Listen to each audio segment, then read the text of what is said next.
Hey everybody, welcome to the Late Late Show. and welcome to another Zenny 62 on a really, what has to be said, really shocking day in American history, which is undoubtedly going to lead to another shocking set of days in American history. We have, for the first time in American history, the personal lawyer of a sitting American president, raided by the FBI, both office and home, raided. And allegations flying around of wire fraud, campaign finance violations. Hello, Barry Lee.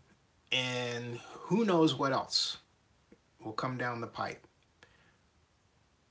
In a process that started with a tip given to Robert Mueller's office, the special counsel, his staff determined that that area of criminal allegations wasn't within their charge, so they sent it over to the FBI, and because it dealt with a lawyer, in this case Michael Cohen, President Trump's personal lawyer, the U.S. District Court Judge, Northern District, New York,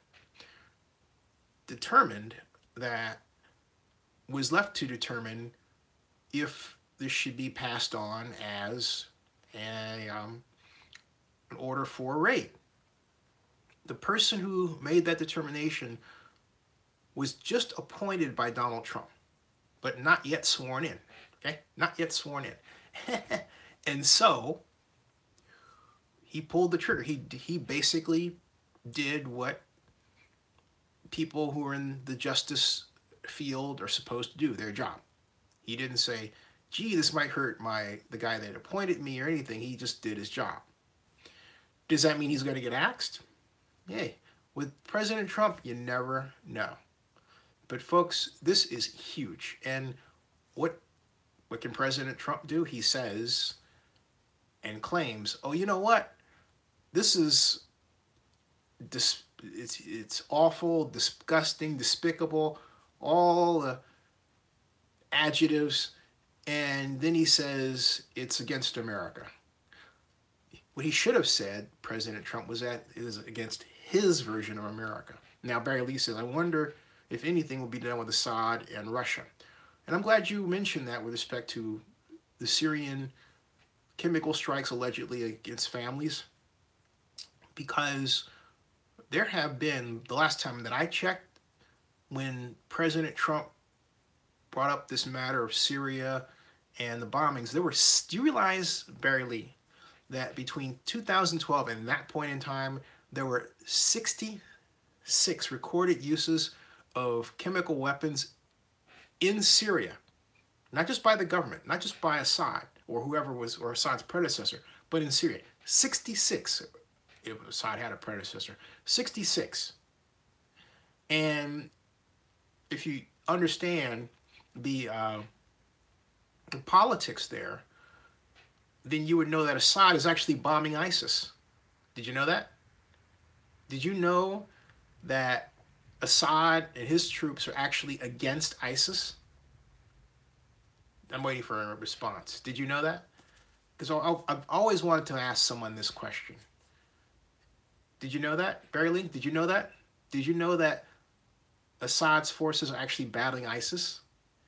Yeah. Okay. So riddle me this: if Assad's forces are battling ISIS, and then there are ISIS supporting forces battling Assad, and both are using chemical weapons, then sadly, a lot of people, men, women, and children, have been caught in this crossfire, right?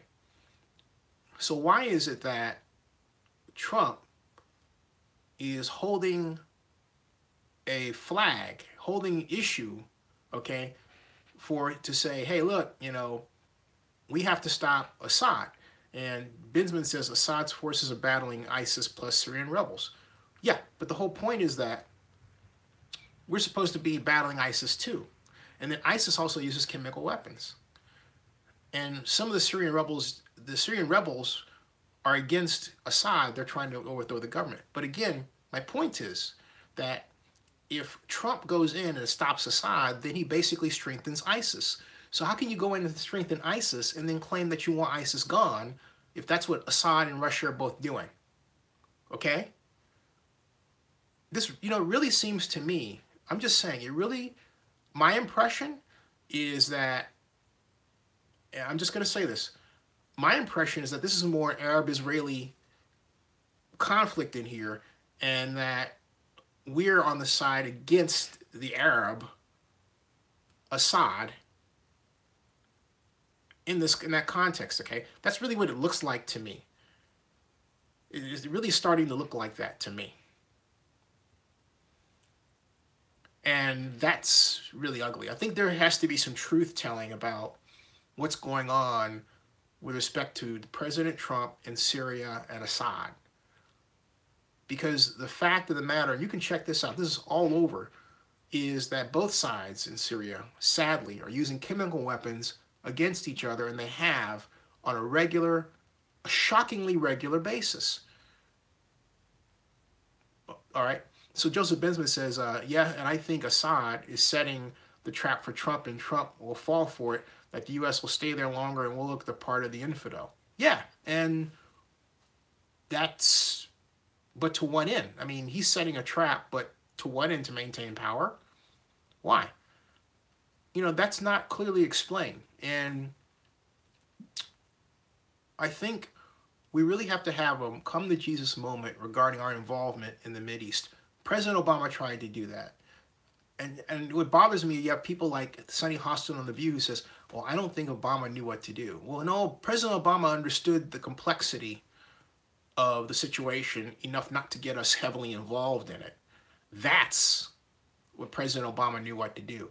Because at some point, you can't be the world's police. And really, under Donald Trump, it seems like we're headed more in the direction of trying to be the world's police than President Obama ever put us in terms of a situation. We had 8 years of none of this crap with President Obama. And all of a sudden, we get Trump, and it's one scandal after another, or one foreign policy foray after another that on its surface might seem interesting, but when you just dig down to just the surface, below the surface, you realize it's really stupid, okay? And not only that, dangerous. Barry Lee says, and Russia is right there lying their butts off. And Joseph Binsman says, and Obama tried to set up an airstrike with congressional approval, and of course the Republican majority Congress said no to him. But again, what I look at, again, is that, and the other thing that I want to know is, do we as a country have some sort of involvement where we are, well, secretly, you say I want to know something that's a secret plot. Well, yeah, I do. I want to know something that's a secret plot. I want to know if we are actually financing or helping the other side too. To what extent is our involvement? In other words, we have the political cover of being against Assad, but then we say we're trying to help get rid of ISIS, and the only way we can help get rid of ISIS is essentially to help Assad maintain his regime. That's basically the situation that's set up there. And if we are all united in trying to, quote, get rid of ISIS, unquote, whatever that really means, which I think is a joke, then we're aligned with Russia. Okay?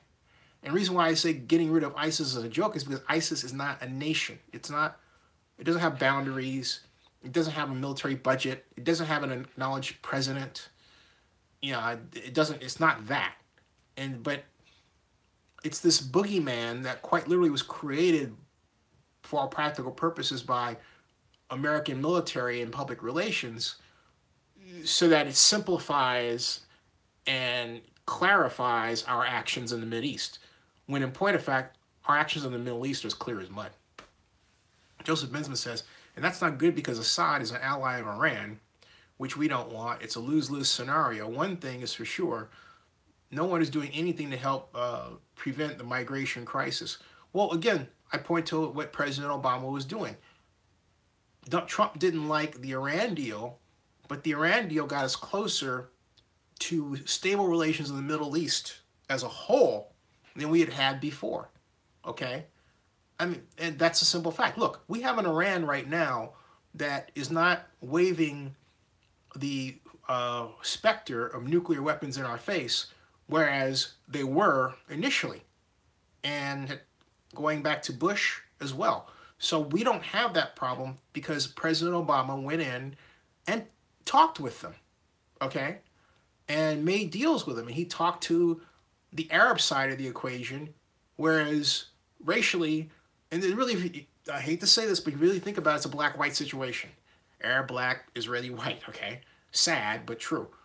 Now, we went in, we talked to both sides under Obama.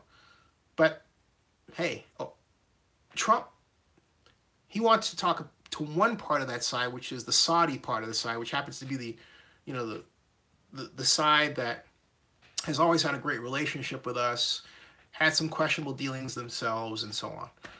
You know, I don't claim to be a Mid-East expert. I'm only, for the first time, reacting to what I read versus what I'm told on the media in this area. Not the first time. This goes back to the Downing Street memos, if anyone remembers what those are. Joseph Binsman says, Thomas Saunders says Trump is Putin's puppet.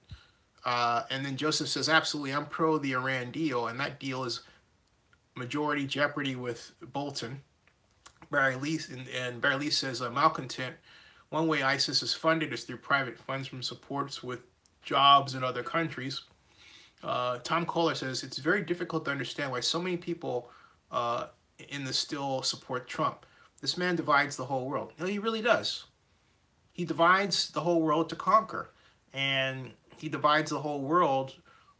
He's playing a playbook that he got in his head, that he can divide the world, and it's evil. If you really think about it, it's like he's playing a playbook that's just plain evil. It has nothing to do with bringing people together or solving problems. And it's got everything to do with his idea of how the world should work, completely divorced from cultural norms, from diplomacy, any of that. It's just all about him. And within that, it's about, he's like Baby Huey. He's got this power, and yet he doesn't know that you should only use the power when it's prudent to do so, and yet he doesn't recognize when that moment exists. As Barry Lee said, Trump divides for profit. I think that puts it better than I could. Joseph Binsman says, all the Western states now up in arms about the rising trade war with China. Why do they think Trump would do it for him? Hillary wasn't going to do anything that dumb. Nope. And Joseph Binsman said, China has been getting away with stuff, but this trade war is not the way to go. The reason why we have Trump in office is because, first of all, look, Hillary Clinton was not a great candidate for Democrats, us. She just wasn't, okay? And we were left watching her quite literally be coordinated because there was this idea that was pointed at collective conscience that it's her turn, because last time was supposed to be her turn, but she got beat by Barack. And then this time she was almost defeated by Bernie Sanders, who ran out of gas at the end because his supporters, who really claimed they supported him, were not so excited about him. They came to the polls in large numbers. Let's be honest. They just weren't. Okay? So they just weren't. At the end of the day, it's who votes for you. And he just didn't gin up enough support at the end of the day to overtake Hillary Clinton. Meanwhile, Hillary's message was, it's about me, vote for me because I'm the first woman, as opposed to the overall message, which is, here is what I'm going to do to advance the agenda that we established as Democrats under President Obama. It's almost as if the Democrats under Hillary, from my estimation, were really anxious to almost erase the Obama legacy and then build their own on top of it. Kind of like what Trump is trying to do, except it was the Democratic version. So in an odd sort of, well, in a way, I have to be honest with you, I'm not unhappy entirely that what happened, because the reverse, I don't think I'm not really comfortable with how I thought the reverse would play out. They won. They're in office. They're coordinated. They are not coordinated. They are coordinated, but coronated. Okay, and able to move forward. I'm just saying. We didn't have the right approach as Democrats. Thomas Saunders says many people want the world to be divided between the white wealthy, and so the white wealthy should rule the world. I think you hit on it right there. And Jamal Mills says, hello, wow, deep conversation. Yeah, it is, isn't it? Barry Lee says, I wish Trump would attempt to fire Mueller. Then maybe then the GOP would impeach him. I doubt it. But, that would put the GOP in an interesting quandary, because if Trump did that and the Democrats said, okay, we're unlocking impeachment, first of all, I guarantee you there would be a complete flip over of Congress. Congress would turn from Republican to Democrat like that. Okay? First of all. Then that would sow the seeds of the president's ouster. That would happen faster than you know what. Okay? That's just it. If Donald Trump did that. As it is right now, it looks like it looks like no matter which direction, no matter how we turn the kaleidoscope, it points to at an impeachment proceeding. That's what's sticking out there. Hey, Rob Iman, how you doing? And hey, Black Lion, one love, Oakland Raider Nation. And I think there's a comment here who says, Joseph Binsman says, well, the DNC and Hillary did their part to sabotage Bernie as well. Yes. Hillary acted like she deserved the nomination. No one deserves to be president. You have to earn it. Exactly. And look, I'm smarting because, hey, I was prevented from covering the Democratic National Convention because you had these Clintonites that, they remembered that I wasn't for them against Obama. Some people have long grudges. And so anyway, 32 Assassins is still waiting for the middle Republicans to take a stand. Rob Iman says, just got done recording my Giants show. Oh, cool. And how'd it go? Barry Lee says, with Trump's tax reform, he get rid of the medical deductibles? Not for, you mean with respect to Obamacare? No, not at all. No. Joseph Binsman says, yep, the coward Republicans won't do it. But after the blue wave in November, Trump will be in huge trouble. Open hearings and the facts will be on the table, not behind closed doors. I completely agree.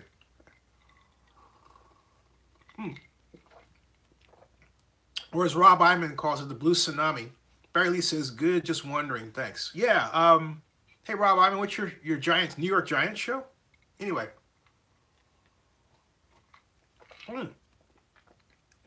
So, Rob Iman, do you agree with Ray Lewis that Odell Beckham has lost God? Oh, SF Giants. Okay. SF Giants, traitor. I suppose the Oakland A's. Hey, what's the Giants' record? I haven't looked in that direction. I should look in that direction of baseball. What am I drinking? I'm drinking V8. What this is V8 cranberry and blackberry juice is what this is. It's a combination. Okay? V8. Oh, 4 and 5. Oh, and then of course we have Las Vegas getting suckered by the Oakland Raiders in PSL Stadium agreement. Yeah, that's right. It is undoubted. It's a stadium agreement that works like, here's the problem, okay? The Raiders have consistently said we have first $400 million and then $500 million for the Las Vegas Stadium, right? And then it was the Raiders Stadium before that in Oakland, right? And here's the deal. I gotta repeat this. It says, Rob Iman likes to give the A's a little love, and 32 Assassins says that Debbie Wasserman Schultz got busted rigging the Democratic primary in Hillary Rodham Clinton's favor. There was shenanigans, and I personally witnessed at my polling place. Really? In plain sight? Really? Wow. 32 Assassin says he witnessed this in plain sight. And you are in California, right? Like mid Orange County, right? Whoa. Barry Lee says, and do we know what the cost of the PSLs are going to be yet in Vegas? Yeah, we do know that. And Assassin says, yeah, wow. I want to hear more about that one. The most expensive PSL for the Raiders right now is $75,000. But the Raiders have said that of the $500 million, $250 million comes from PSLs. So what happens if they don't sell out all the PSLs and they therefore come up short with respect to having enough money for stadium construction? Who fills in that gap? Well, the agreements are silent on that question. And I've read both PSL agreements, and that is not answered. It mentions the stadium trust and it being a loan, and it also says that Teamco is the Raiders, and Teamco is supposed to have an agreement with what's called the PSL agent. Now, get this though, Teamco, the Raiders, in the documents is also listed as the PSL agent. It's both. And therefore the Raiders do all the marketing, but then the stadium authority has to reimburse the Raiders for costs that the Raiders incur in marketing and selling PSLs. I'm kid you not. It's in black and white. And then not only that, Mark Arnold, when he was going through the rapid fire or the agreement, said that they hadn't worked out a system to calculate the budget, but they're leaving it to the Raiders to do that. In short, they're basically leaving it to the Raiders to come up with the numbers and then in the budget, and then present them to the stadium authority, which just sort of rubber stamps it. Which is what's going to happen because the stadium authority doesn't understand the budget and the complexities like the Raiders do.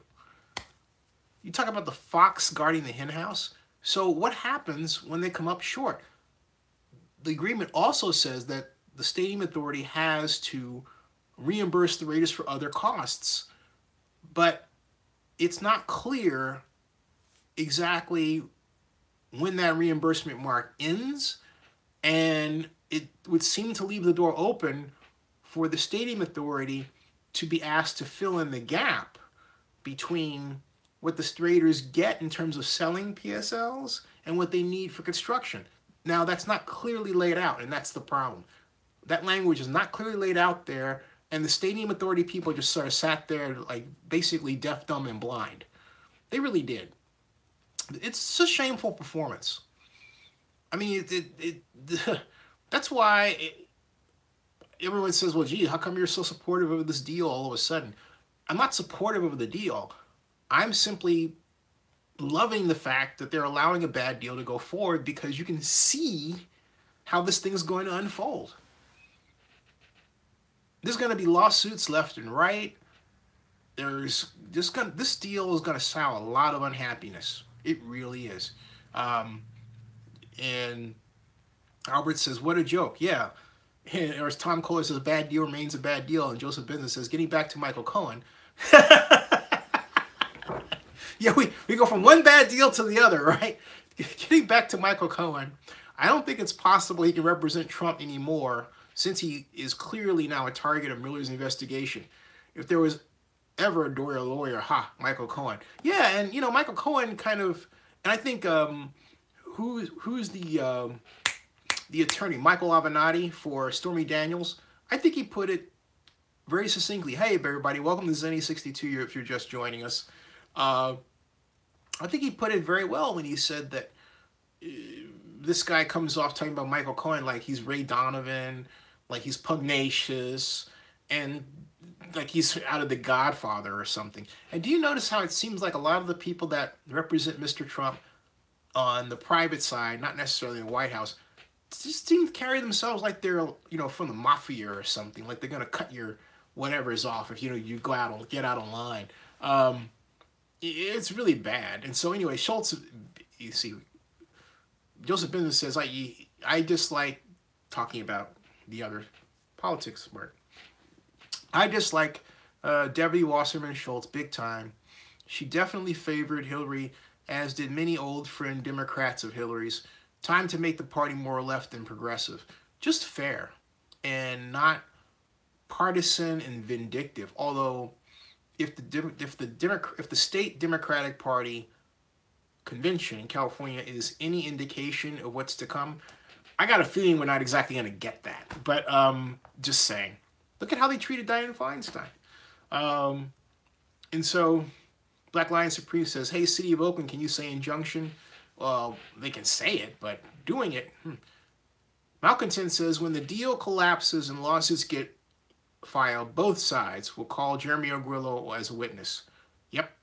And 32 Assassin says, they are filthy and do not care, backbiting and selling out galore, and we sit and watch helpless. Rob Iman says, no, I don't know if we're helpless. We can eat popcorn. Just saying.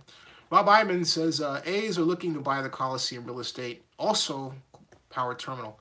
The mayor wants both an exclusive to give the A's an exclusive negotiating agreement with both Howard Terminal and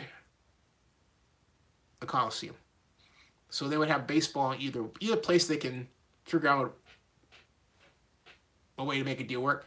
And I gotta say, I like that. Why not? I like that.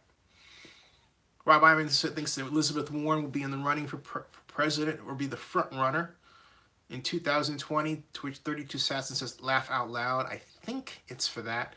And so Ryan Lyman says, trade war equals recession. I agree with you. Barry Lee says, NFL bailout.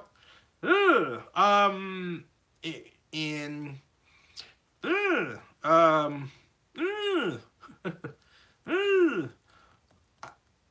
do think the NFL would want to, increase the debt limit. Speaking of NFL and bailouts, Carolina Panthers' potential sale price will be $2.6 billion at this point in time. Could it go higher? I doubt it.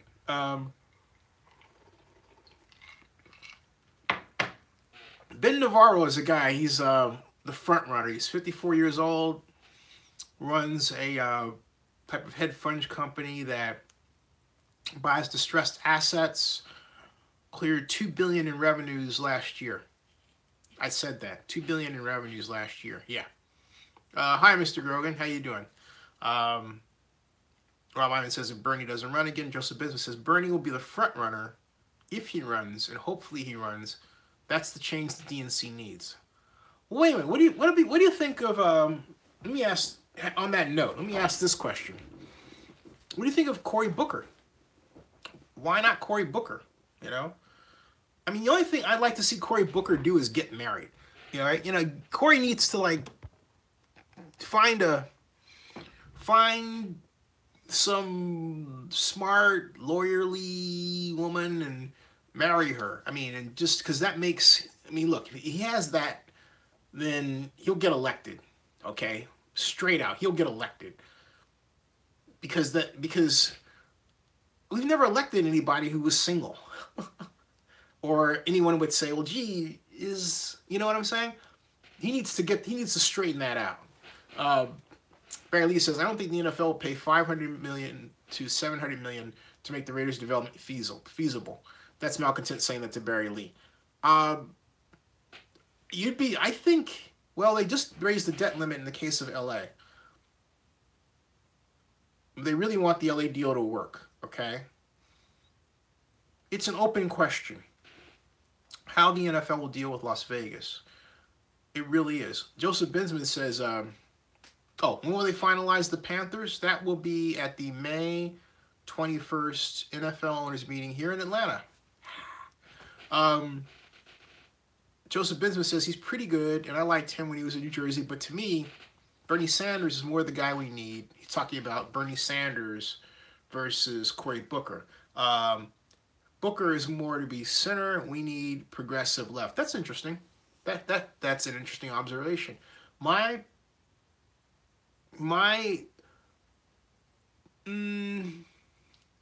guess if I had to put a finger on it, I have never been just lit up about Bernie Sanders. It's just a matter of style. I just have to be honest with you. It's not anything other than a matter of style. It just doesn't speak to me. He doesn't inspire me. Okay? He's your more, to me, nerdy Garola. It's late. He's your more nerdy granola type. All right? But he doesn't strike me as the guy that has the one message that's going to get everybody up off their seats and out to vote. Because I'll tell you this, if he were that guy, he would have done it already. He had the perfect avenue, and yet he let Hillary beat him. Okay? So I don't think that he's going to turn around and be that person. Albert says, come out Kamala Harris 2020? Maybe. I personally know Kamala Harris. I see her, and I'm just being honest, I see her as an outstanding senator, and she would agree with me if I said that she's not Barack. And however, do I believe that she can rally the troops in a way to become president? You know, yes, I do. Actually, I do. I really do. Now that I really start to think about it, I can see Kamala Harris as president of the United States. I really can see that. Yeah, I can see that. 32 Assassin says Hillary had help. He was undermined. And then Bob Byman says Deval Patrick could be a sleeper. Okay, great point. I met Deval Patrick, by the way. Deval Patrick, I met him during the 2008 inauguration, 2009. And he was at a restaurant just off Columbus Avenue, which was closed for a private party that I managed to sort of saunter into, because I'm that kind of guy. Nice man, Deval Patrick. He was governor at that point. The governor of Massachusetts, right? So I really enjoyed talking with him. Joseph Bismarck says he had the perfect avenue to get screwed by the DNC, the Democratic National Convention, and the people were buying into Bernie's message, and that's why his campaign grew to be so strong, but he couldn't overcome the rigged game. Great point. Then Bisman goes on, he says, 2020, I just hope Bernie is healthy. Booker and Harris, Cory Booker and Kamala Harris, are solid and can grow to become solid choices for 2020. But to me, the Democratic Party, says Joseph Binsman, can no longer lead from the center. 2016 proved that. But here's my retort to that. The center, if you take a look, the center is moving left all the time. You realize that? If you want to, look, here's a perfect gauge, I contend, of political change. It was in, I'm going to read it to you by Statistica. Okay, hold on a second. Yeah, and it's interracial marriage in the United States, interracial marriage rates. Okay, that's the perfect gauge. That's why, and this is as of June 12th of 2017. This was last year. Key facts about race and marriage 50 years after Loving versus Virginia. And so there's been a steady rise in intermarriage in the United States. Let me show you something. This is my political gauge right here, all right? And this is all married people, 10%. And look at that, from 75 to 2015. And the percent who are intermarried among newlyweds is almost 1 out of every 20 now. 17% as of 2015. This is 2018, so it's more likely not 1 out of every 20. I meant 1 out of every 5. So 1 out of every 5. Whereas back in 1967, you didn't see anything like that. Okay? Point that I'm making is that as interracial marriages become more commonplace, and 1 out of every 5 is pretty common, then that's an example of how the center is moving more left. And how which is in the process, the idea of what is at center is changing. So with that, my contention is you can have someone who doesn't have to be all the way, you can stay here to the left, right? And if the needle's moving toward you, it's going to hit you. The question is, is where is Bernie Sanders there? Okay, you see him as over here. However, I see him as more here. And the reason I see him as more here is because I don't, to me, Bernie Sanders never really completely clicked with blacks and minorities. And I felt that was his blind spot. And there were a number of encounters he had with members of Black Lives Matter that showed that, okay? So when I think of Bernie Sanders, I think of, gee, you were there, but you didn't quite hit it with everybody. You didn't have that one message that says, yeah, okay? And when you delivered it, you said, yeah, yeah. But you didn't say, yeah, okay? So,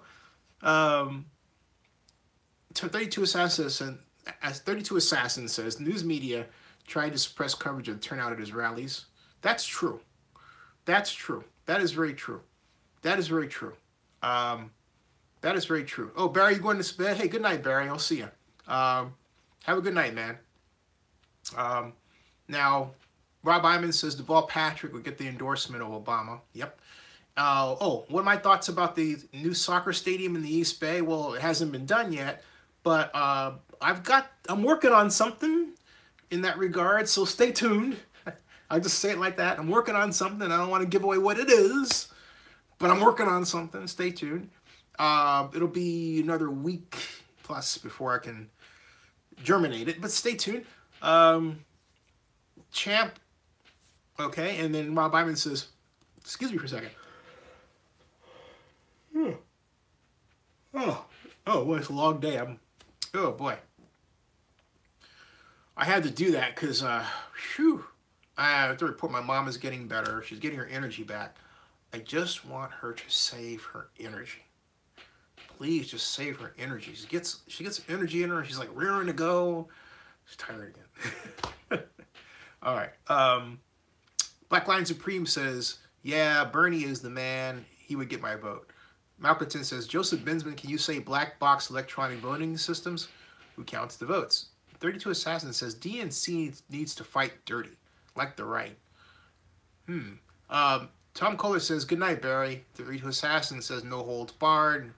Joseph Binsman says, laugh out loud. I don't trust anything electric after what the Russians did, at least until we lessen their hacking to a great extent or anyone else's.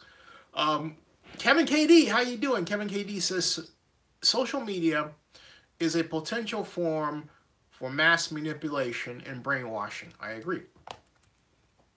Champ Car for Life says, what are your thoughts about the soccer stadium? What are my thoughts about it? Again, just wait. Joseph Binsman says, that's true, Zinni, but the Democratic Party is and has been trying to lead from the center for the last 30 to 40 years. Clinton and even Obama were more centrist than left. Right, but my point is that the center is moving left. And so because the center is moving left, you don't really have to shift as much. The center is moving left by its nature, okay? What that means is that as we become more diverse, which we are, as we become more tech-oriented, which we are, that there is a clear divide between, sadly, people who are tech-oriented and diverse and not. And not only that, the population is moving toward those who are tech-oriented and diverse. Now, when I say tech-oriented, all right, I mean savvy enough to understand, how to use an iPad. Maybe you have multiple iPads in their house. You have Google Home, that sort of thing.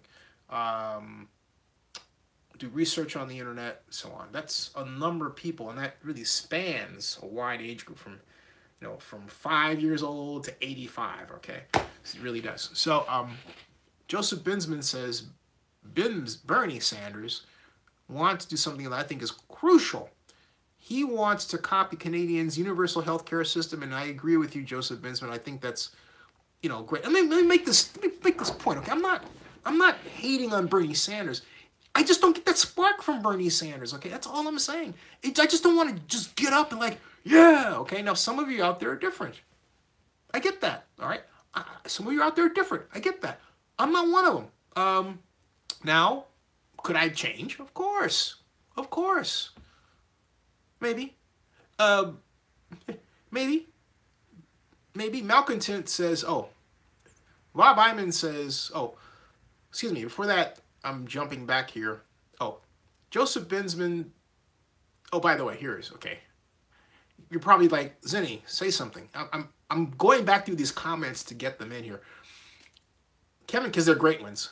Kevin KD says, I think Bernie pandered mostly to the middle white college attending demographic. Exactly. That's exactly the problem. He pandered to that demographic at the exclusion of all others, including the black college demographic. And when he tried to work with a black college demographic, he sadly came off like he was one of those characters from the movie Get Out. Just being honest, okay? Kevin KD says, I mean middle-class white college demographic. Black Lion Supreme says, he clicked with me just fine. I like this political stance. Nothing to do with race for me. Gotcha. Joseph Bensman says, that's the one thing I hope the Parkland kids realize. While all Americans should be on board for common sense gun laws, it should be easy to see that more Democrats want to pass that legislation. Yes. Yeah, because the Parkland students are trying to be neat. Like, oh, we're not, partisan or anything else, but at some point they're going to have to make a choice. Joseph Bensman says Republicans are NRA servants. Rob Iman says Trump could have some primary challengers in 2020, you think? Malcontent says, Joseph, I attended the Alameda County meetings when they were, quote, investigating, unquote, their fix to the types of problems we saw in Florida back in 2000. Even then, it was a rigged game. Kevin KD says, but Black Lion Supreme, he made other remarks and conducted himself in a manner that showed that black relations were over his head, and that Kevin KD expressed it better than I have. Okay, that's exactly my point. Joseph Bensman says, I just disagree, Rob. Unfortunately, the Republicans seem to cater to Trump's every move. Well, to a degree. When you have communications operatives like the guy on MSNBC, Steve, who is just hammering Trump. And Nicole Wallace is the former communication director, also a Republican, who's just hammering Trump. And you've got Joe Scarborough, former congressman, Republican, just, was a friend of Trump, not on the outs. Rob Iman says the case is just considering a primary run against Trump. And he says, I see Paul Ryan retiring if GOP loses the House. I do too. Rob Iman says, and Pelosi retiring if she does not get the speakership. Yeah. Rob Iman says, Kasich is considered to be a moderate conservative, so he is technically a better option than Trump. Kevin KD says, I don't get that spark from Bernie either. Thank you. Joseph Bensman says, and the Supreme Court let us down in 2000. Notice how a third or fourth candidate always screws the Democrat in the presidential race. Yeah. 32 says, I like you guys. Malcontent says, Joseph, right. Most people don't remember. It was Bush who sued Gore to stop the recount, not the other way around. I remember. In fact, not only was I there, I was in a suite with Jerry Brown watching this outcome. Why? Because he was mayor of Oakland. We were in Atlanta pitching the Super Bowl for Oakland at the time. But I could tell then that Jerry was he had aspirations to go back to running for higher office at that point. Mayor was just too small for him. So he just used mayor of Oakland to burnish his quasi-conservative social credentials. I did say that. And then make himself more middle of the road and less Governor Moonbeam. I did say that. And get elected, which happened, okay? Could he run for president? Could he win? Never count out Jerry Brown. Will he just retire? I can't see Jerry just retiring from politics. Yeah, just saying that is kind of like, really? Nah. Let's see here. Black Lion says, I missed that, Kevin KD. Thanks for the information. 32 Assassin says, again, Bernie was front and center during the civil rights fight in the 60s. I get it. But 32 Assassin, my point is this. there were a number of people who were front and center during the civil rights fight of the 60s, but you have to grow with the times and understand that it takes more than that now. And you can't just say, hey, look, you can't just preach. You have to listen to the folks, like myself included, all right? Because I find myself being a bit preachy to younger folks at times, particularly younger black folks who say, hey, you're regarding Black Lion, Black Panther, you're stealing our culture, you're stealing our stuff, and basically the same song I heard when I was young. And I explained to them, well, no, there's no theft here. It's a sharing of American culture. And they're like, you're crazy. I'm not crazy. But I try to, when I get into that, stop and listen and say nothing. And my point, so, as opposed to, hey, I was around before you were and I did A, B, and C. I didn't march. I was little. It's too little to march. By far. And Joseph Binsman says, wait a minute, excuse me. Binsman says, yep, Al Gore, should have never given up that fight. Cost us a really bad decade. And Kevin KD says, Joseph Binsman, tell me about it. And Binsman continues, has a lot to say tonight. I definitely think Bernie needs to work on his relationship with African Americans. But to me, John Lewis puzzled me during the campaign. He said he never saw Bernie in his 60s. Why was that relevant? Well, because it was true. In other words, Bernie's trying to burnish, that's a t-shirt there, his civil rights credentials. And arguably, if you're going to say that you are or were in it, then you have to deal with those who are alive today, like John Lewis, like Jesse Jackson, who turn around and say, we didn't see you. What are you talking about? Bernie should just simply be honest about that. But see, when he doesn't do that, once again, he starts coming off like he could be a character in the movie Get Out. Just saying. Tom Kohler says, is this guy Trump even worth talking about him? Is this guy Trump even worth talking about him? Well, he just happens to be the president of the United States. Joseph Binsman says, plenty of whites like my father and a bunch of his friends organized, the University of Chicago organized a few years after Bernie. They were there for the civil rights movement and Vietnam protests. Oh, by the way, if you're just turning in and you're expecting to hear talk about Vegas, look, it's right there in the agreement. If it doesn't spell out what it should say, which is, hey, look, if the Raiders can't come up with what they said was $250 million, they should fill the gap in. And it would seem to imply that the Las Vegas, now Clark County Stadium Authority in Clark County fills that gap in by reimbursing expenses. So the bottom line is the Raiders really didn't have the money. So what did the Raiders bring to the table? They brought a $200 million loan from the NFL and really $100 million of their own money, and that's it. So the loan is something you have to pay back. So you take that off the table, they just brought in $100 million. All the rest of the money the Raiders have going to this is OPM, other people's money. Can you say, suckers? Excuse me, sucker! Other people's money. My God.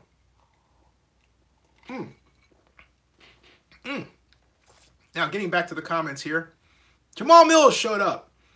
Joseph Binsman says, plenty of whites like my father and a bunch of his friends organized, the University of Chicago organized a few years after Bernie was there for civil rights movement and veteran protests. Jamal Mills says, I felt Bernie tried to cater to the younger African-American population, even when he partnered with Killer Mike.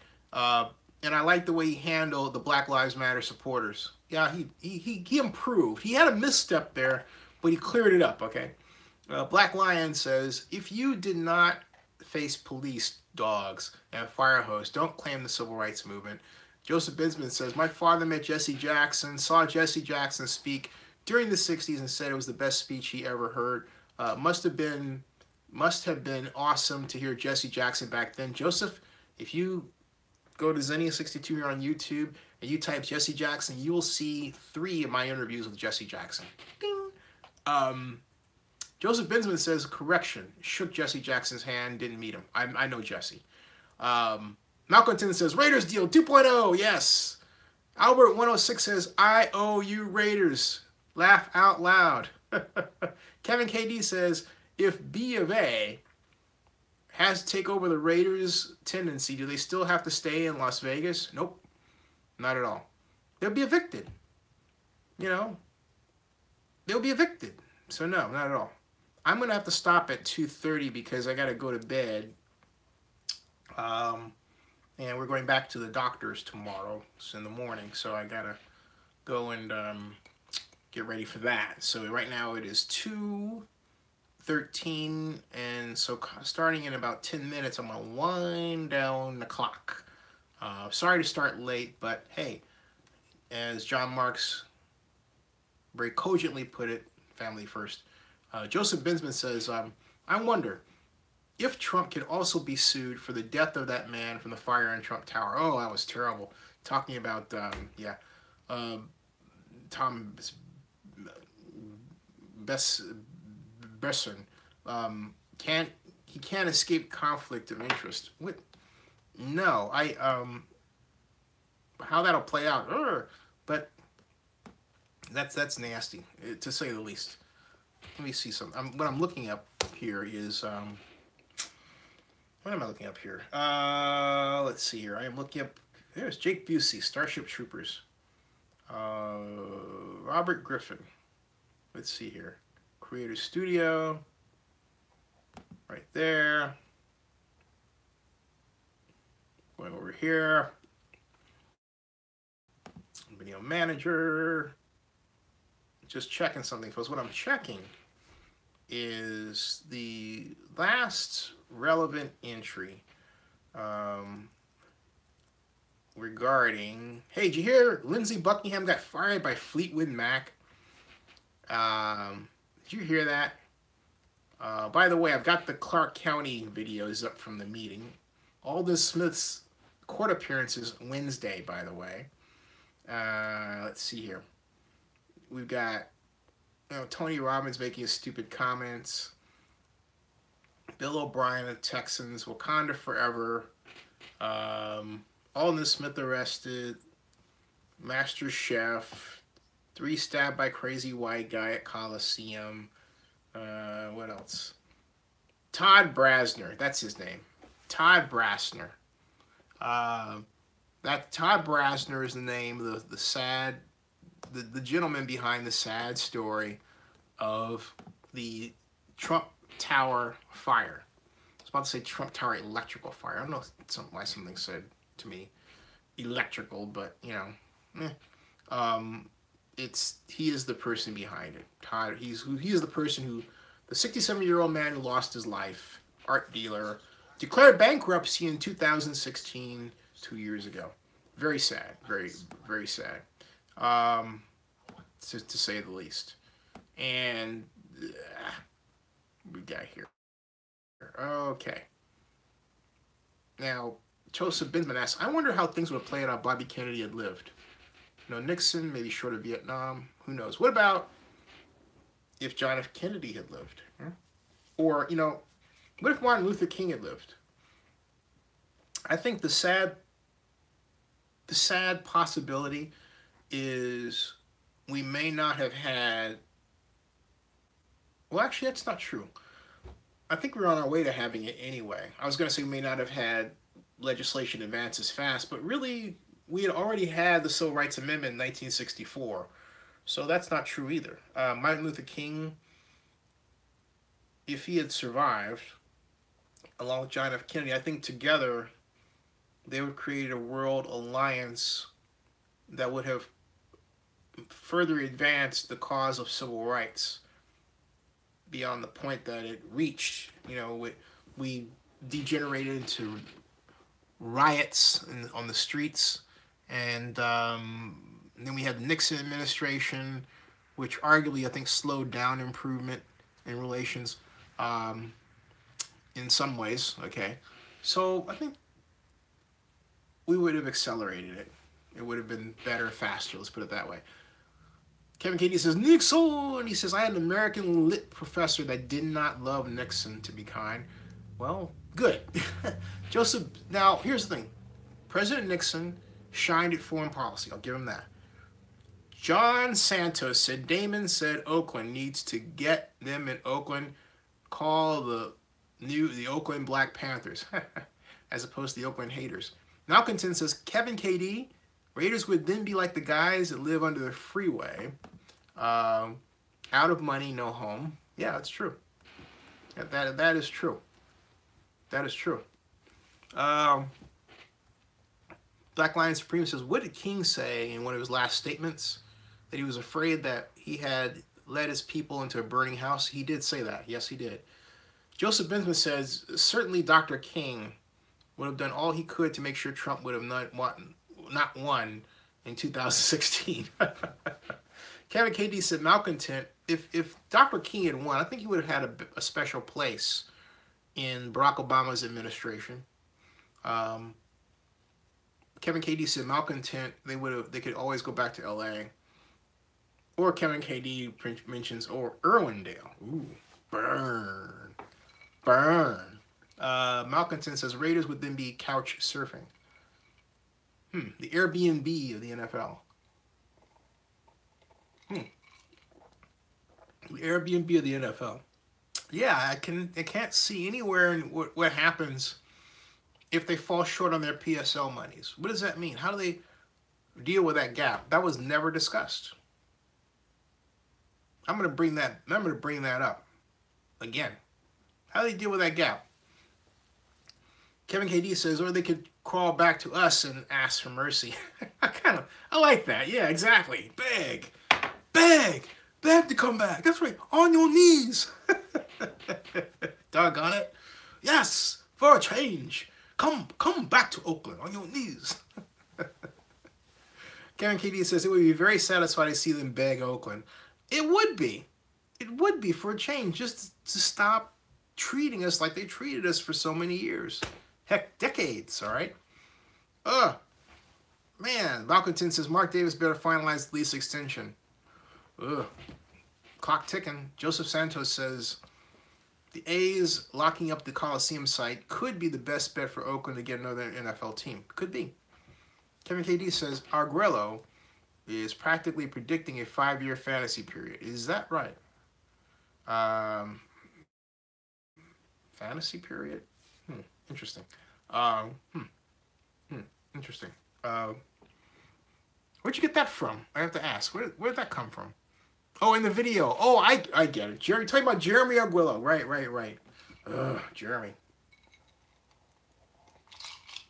I don't say that to be personal, but Jeremy has done a great job for the authority. He has played the role of soldier, and he's really moved the process forward along admirably. However, the person I give the highest marks to is Guy Hobbs of Hobbs Ong. Great person, always listens, never gives the impression that he's dismissing you, particularly me. And I really appreciate that from him over the now 2 years we've talked, right? Somewhere in there. So, do I remember Harvey Milk? Yes, I remember Harvey Milk, absolutely. Kevin KD says he keeps acting like they will only last 5 years in Las Vegas. He seems somewhat scared, to be honest. Well, any reasonable person would be scared. And I don't blame him one bit, says Kevin KD. Malcontent says, Kevin KD, right. I saw that in the video. Jeremy is smoking his own stash. Oh, in the video I put up today. You know, I only looked at that once. I see what you're saying. I think you're right. And I'm looking at that again. That's interesting. The problem, the big problem with the deal, other than, well, there's a lot of problems with it, but the big problem is that the debt service is not level. It actually increases. The trouble is that they, being the consultants in Clark County, have not shared with me the actual stadium debt structure. In my model, I had it as flat line. Because there are some bond issues that have what's called a level debt service, but the Raiders one isn't that one. And it increases a bit. Like this, okay? What does that mean? It means that the next year after this, the debt service will be a little higher, and the year after that, and so on. So it means it's that much harder to achieve for the stadium tax rate. Just saying. Uh, Tom Cohen says they want a decision about a lease extension of the Coliseum in June. Is that right? That's right. That's right. Kevin KD says, yep. Kevin KD says, and Jin Giuliani seemed surprised that Oakland had no non-relocation clause in their stadium lease agreement. Well, we didn't. And, to be candid, she had asked me that the night before if that was there, and I said, no, it was not. But you have to remember something. We, in Oakland, were among the first of 2 NFL teams to try PSLs. It had never been done before. The stadium language that has developed since then, for the new stadium language, was based in large part on the mistakes that were incurred in putting that deal together and its outcome, and other NFL deals that had holes in them, if you will, that were not adequately filled. Okay, and I'm speaking in terms of procedural, legislative, that sort of thing. All right.